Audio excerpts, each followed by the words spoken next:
Ang laking issue nung binanggit ni Guy Secretary na kasya yung 500 pesos pang Noche Buena. Ang dami nagreklamo.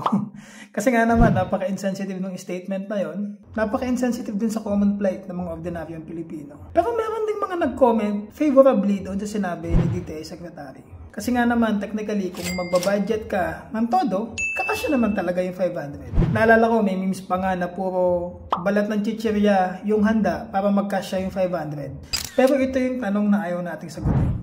Normal ba dapat sa atin yung mindset na proud tayong magaling tayong magtiis? Oo, budgeting is important, walang debate doon.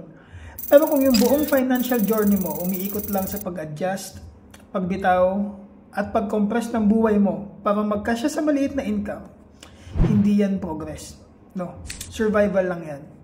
And I get it, mahal ang bilihin ngayon, pero habang tumitipid ka ng tumitipid, habang pinipilit mong pagkasyahin yung dati ng kakarampot, hindi mo namamalayan na yung skill na nadidevelop mo lang is how to shrink your life, not expand it.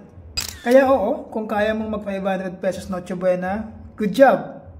Pero mas maganda kung next year, hindi mo na kailangan itanong kung kaya pa, dahil hindi mo na hinahayaan yung income mo na maging limit ng standard of living mo at ng pamilya mo. Baliktarin natin yung equation. Huwag mong i-goal na pagkasyahin ang maliit na kita. Ang i-goal mo, palakihin ang income mo para hindi mo na kailangan pagkasyahin ng buhay mo. And that's my 2 cents.